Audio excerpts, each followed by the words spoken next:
Worldwide, the Muslim population will increase 73% by 2050. Meanwhile, Christians will increase by 35% and Hindus by 34% in the same period. Pew estimates that as of 2010, Muslims numbered 1.6 billion, or 23% of the world population. The study projects Islam will surpass Christianity as the world's largest religion by the end of the century. That's in a country where Islam remains the fastest growing religion.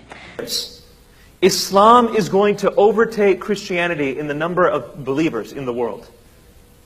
How can Islam be the world's fastest growing religion if it's not the truth?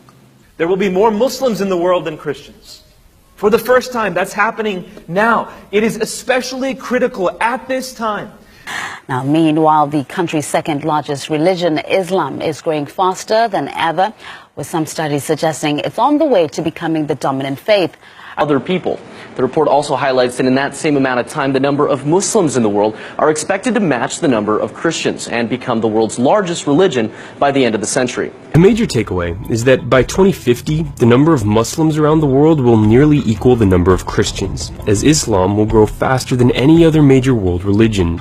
So in less than 200 years, Islam went from not existing to being the religious and political organizing principle of one of the largest empires in the world. And that story begins in the 7th century CE when the angel Gabriel appeared to Muhammad, a 40-ish guy who made his living as a caravan trader, and told him to begin reciting the word of God. And of the Son, and of the Holy Spirit. New figures show that the UK's official religion is declining faster than was previously thought.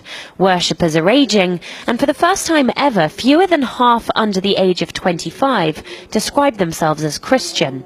The decline of churches in the UK is long term. It just happens to be now approaching really rock bottom. So 95% of people don't attend a church on an average Sunday. According to that same population projection, Muslims are the only major religious group expected to grow faster than the global population as a whole. And here's another point worth mentioning. By the year 2050, India, still a Hindu majority, is expected to have the world's largest Muslim population, even surpassing Indonesia. In the toughest jails in America, black prisoners are listening to a new voice of authority. Praise be to Allah, Lord of the worlds, the beneficent, the merciful. Thousands of hardened criminals are turning to Allah. Alone we seek for help. Show us the straight path. All over the country, black Americans are converting to Islam, now the fastest growing religion in the United States. Despite